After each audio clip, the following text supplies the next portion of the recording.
آج ایک مسئلہ ہے کہ اگر کسی سے پوچھا جائے اللہ کہاں ہے تو چہرہ دیکھنے لگتا ہے، یعنی وہی سمجھتا ہے شاید یہ اللہ کو مانتا ہی نہیں ہے، جو بول رہا ہے اللہ کہاں ہے بتاؤ۔ تو بہت سارے لوگ اس سوال کے جواب میں یا تو حیران ہو جاتے ہیں کہ مانتا کہ نہیں اللہ کو، اللہ کہاں ہے پوچھ رہا ہے، یا وہ جواب میں کہتے ہیں اللہ نہیں معلوم تیرے کو، اللہ ہر جگہ ہے، اللہ ہر جگہ ہے۔ ایک بہت بڑا طبقہ ہے جس کا عقیدہ آج یہ ہے کہ اللہ ہر جگہ ہے۔ وہ یہ سمجھتے ہیں کہ اللہ کو ہر جگہ ماننا اللہ کی قدرت کو ہر اعتبار سے پاورفل ماننا ہے، کہ اللہ کی قدرت کا اظہار ہے کہ اللہ کو ہی مانا جائے ہر جگہ ہے۔ حالانکہ اللہ کو ہر جگہ ماننا اللہ کو محدود کرنا ہے اور اللہ تعالیٰ کی شان میں گستاخی ہے۔ یہ ایک لمبا موضوع ہے، اس پہ تفصیل سے میں بہت زیادہ گفتگو نہیں کروں گا۔ اللہ کو ہر جگہ ماننا اللہ کو جگہ میں محدود کرنا ہے۔ کیوں؟ اس لیے کہ جگہ کیا ہے، محدود ہے کہ لامحدود ہے؟ محدود۔ تو اللہ ہر جگہ ہے یعنی اللہ جگہ میں ہے، تو اللہ کو ہم نے کیا کیا؟ محدود کیا کہ لامحدود کیا؟ اللہ کو محدود کر دیا ہم نے۔ اور یہ ایسا جملہ ہے جو نہ اللہ کے نبی صلی اللہ علیہ وسلم نے کہا، نہ صحابہ نے کہا، نہ سلف نے کہا۔ اللہ ہر جگہ ہے کا جملہ نہ قرآن میں ہے، نہ سنت میں ہے، نہ صحابہ سے ملتا ہے، نہ چاروں اماموں سے ملتا ہے۔ لا کے بتاؤ اللہ ہر جگہ ہے کا جملہ کہیں نہیں، یہ کسی جگہ نہیں ہے۔ اللہ ہر جگہ ہے کا جملہ کسی جگہ آپ کو نہیں ملے گا۔ یہ کس جگہ ملے گا؟ جن کو علم کم ہے ان کی عقل میں اس کو جگہ ملے گی آپ کو۔ تو اللہ ہر جگہ ہے کیا؟ نہیں، ہمارا عقیدہ نہیں ہے۔ اللہ تعالیٰ عرش پر ہے، ساتوں آسمانوں سے اوپر، عرش سے بھی اوپر۔ کیوں؟ اس لیے کہ اللہ تعالیٰ کو ہم جگہ میں محدود نہیں مانتے ہیں۔ جب ساری جگہیں ختم ہو جاتی ہیں اس سے اوپر اللہ تعالیٰ ہے۔ تو یہ زیادہ اچھا عقیدہ ہے کہ جگہ میں ماننا اچھا عقیدہ ہے۔ پھر جب جگہ نہیں تھی تو کہاں تھا؟ جگہ تو بعد میں آئی کہ پہلے سے ہے جگہ؟ اللہ نے آسمان و زمین بنائے تو یہ جگہ ہے، تو اللہ تعالیٰ اس سے پہلے بھی تو تھا نا۔ تو اللہ تعالیٰ کو یہ ماننا کہ اللہ تعالیٰ ساتوں آسمانوں سے، سب زمین سے سب سے اوپر ہے، وہ جگہ میں نہیں ہے، یہ عقیدہ اچھا ہے۔ یہ ماننا اچھا ہے کہ اللہ ہر جگہ میں ہے۔ آپ سوچئے۔ دوسری بات، ہر جگہ میں ماننا یہ اللہ کی ذات میں عیب پیدا کرتا ہے۔ اسی لیے ابو الحسن اشعری رحمۃ اللہ علیہ نے اپنی کتاب الابانہ وغیرہ میں کہا ہے کہ جو آدمی کہتا ہے اس سے پوچھو کیا مریم کے پیٹ میں بھی اللہ تھا؟ ہر جگہ ہے بھائی، تو کیا مریم کے پیٹ میں جگہ نہیں ہے؟ کیا بت میں بھی اللہ ہے؟ مجبوراً اس کو کیا بولنا پڑے گا؟ ہاں، ایک بت بنا لے کوئی آدمی، کہ ہر جگہ ہے نا، تو اس جگہ میں ہے کیا بت میں؟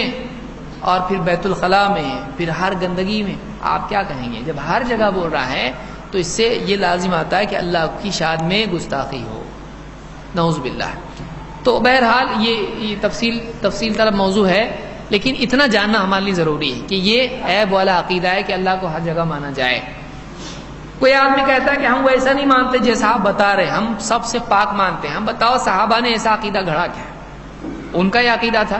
ایک صاحب بولنے لگے یہ بولنا بدعت ہے کہ اللہ کہاں ہے، یہ سوالی بدعت ہے، اللہ کہاں ہے۔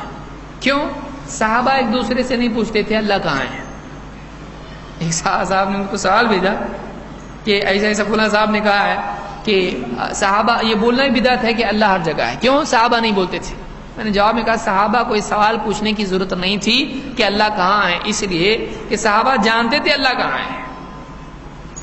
سب کو معلوم تھا قرآن میں الرحمن علی العرش استوى، اللہ نے بتایا اللہ کہاں ہے، اللہ عرش پر ہے۔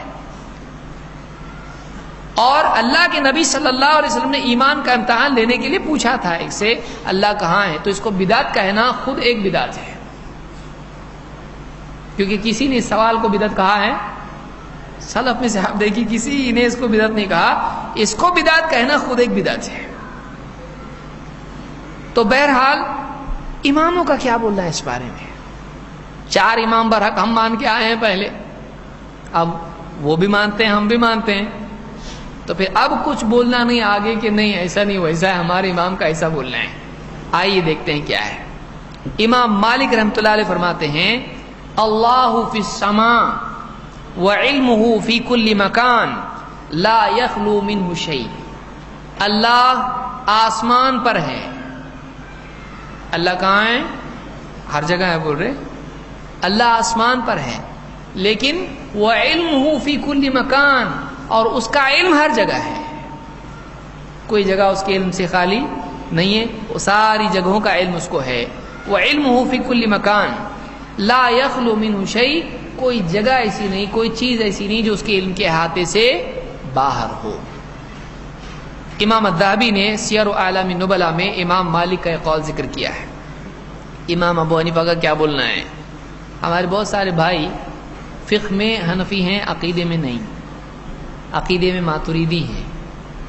یہ بہت سارے لوگوں کو اچانک عجیب لگتا کیا بول رہے، ہم ہمارے علماء سے پوچھ کے آتے، ذرا ٹھہرو۔ بہت سارے لوگ جو اپنے آپ کو فقہی اعتبار سے حنفی کہتے ہیں، وہ فقہ میں حنفی، مسئلے مسائل میں حنفی ہیں، عقیدے میں حنفی نہیں ہیں، عقیدے میں ماتریدی ہیں، ابو منصور ماتریدی۔ تو امام ابو حنیفہ کا عقیدہ کیا ہے؟ انہی کی کتابوں میں دیکھتے ہیں۔ امام الذہبی کی کتاب ہے العلو، العلو، اللہ کے اوپر ہونے کے بارے میں کتاب ہے۔ اس کے صفحہ 118 پر کہتے ہیں کہ ابو مطیع، جن کا نام الحکم ابن عبداللہ البلخی ہے، جنہوں نے الفقہ الاکبر نام کی کتاب لکھی ہے، الفقہ الاکبر، کہتے ہیں سألت ابا حنیفہ، میں نے امام ابو حنیفہ سے پوچھا، عمن یقول، کسی آدمی کے بارے میں جو یوں کہتا ہے لا اعرف ربی فی السماء او فی الارض، میں نہیں جانتا، مجھے نہیں معلوم اللہ آسمان میں ہے یا زمین پہ ہے، میں نہیں جانتا اللہ آسمان پر ہے یا زمین پر، مجھ کو نہیں معلوم۔ فقال قد کفر لأن اللہ تعالی یقول الرحمن علی العرش استوى وعرشه فوق سماواته۔ امام ابو حنیفہ کا جواب کیا ہے؟ امام ابو حنیفہ رحمۃ اللہ علیہ فرماتے ہیں اس آدمی نے جس نے کہا میرے کو نہیں معلوم اللہ آسمان پہ کہ زمین پہ، اگر ایسا بولتا ہے اس نے کفر کیا، اس نے کفر کیا۔ کیوں؟ اس لیے کہ اللہ تعالیٰ خود قرآن میں فرماتا ہے رحمان اپنے عرش پر مستوی ہوا اور اس کا عرش 7 آسمانوں کے اوپر ہے۔ تو ایسا جو آدمی کہتا ہے وہ اس نے کیا کیا؟ کفر کیا۔ فقلت انه يقول اقول على العرش استوى، پوچھنے والے نے پھر پوچھا، وہ آدمی اگر یوں کہے کہ میں یہ کہتا ہوں کہ رحمان عرش پر ہے، اللہ عرش پر ہے، ولكن لا يدري العرش في السماء وفي الارض، لیکن یہ معلوم نہیں کہ عرش آسمان پر ہے یا زمین پر۔ ٹھیک ہے اللہ عرش پر ہے لیکن عرش آسمان پہ کہ زمین پہ نہیں معلوم۔ تو قال اذا انکر انه في السماء فقد کفر، امام ابو حنیفہ کہتے ہیں اگر اس نے اس بات کا بھی انکار کیا کہ عرش آسمان میں نہیں ہے، اگر ایسا وہ کہتا ہے تب بھی اس نے کفر کیا۔ امام الذہبی نے اپنی کتاب العلو میں اس کو ذکر کیا ہے۔ کہاں ہے پبلک؟ کیا عقیدہ ہے بتائیے؟ امام ابو حنیفہ بول رہے ایسا اللہ ہر جگہ ہے؟ امام ابو حنیفہ کہہ رہے ہیں عرش آسمان پر ہے اور اللہ عرش کے اوپر ہے، یہ امام ابو حنیفہ کا عقیدہ ہے۔ یہ کون مانے گا؟ دوسری رفع الیدین، نماز میں قرأت خلف الامام اور ایسے مسائل جو کہ اپنی جگہ اہم ہیں لیکن عقیدے سے تو اہم نہیں ہے نا، ان مسائل میں امام ابو حنیفہ کی بات ماننا اور بنیادی معاملات میں نہیں ماننا، یہ کہاں کا اصول ہے؟ یہ کہنا کہ ان کی ہر بات ماننی چاہیے، پھر یہ بات کدھر جائے گی؟ ہمارا یہ کہنا نہیں کہ ان کی ہر بات ماننا چاہیے، ہمارا یہ کہنا ہے ان کی ہر وہ بات مانیں گے جو کتاب و سنت کے مطابق ہو اور اس بات کو احترام کے ساتھ چھوڑ دیں گے جو کتاب و سنت سے ٹکرائے۔ تو اگر ہم ان کی کوئی بات نہیں مانتے تو کوئی ہم کو زبردستی منوا سکتا ہے؟ نہیں، بشرطے کہ ہمارے پاس اس کے بالمقابل دلیل موجود ہو۔ لیکن جو آدمی دعویٰ کر رہا ہے اتنے بڑے امام تابعی تھے، ایسے تھے، صحابہ کا مسکن وہاں تھا، کوفہ میں یوں تھا، تو سب ٹھیک ہے، اب تو کیوں نہیں مانتا ان کی؟ تو ان کی سب مان رہا ہے کیا؟ نہیں مان رہا. کیوں نہیں مانتا ہے؟ تو ایک طرف ایک اصول، دوسری طرف دوسرا اصول. یہ کون سا اصول ہے؟ یہ خود اصول کون سا ہے؟ یہ آدمی کو خود سوچنا چاہیے. آئیے اور آگے بڑھ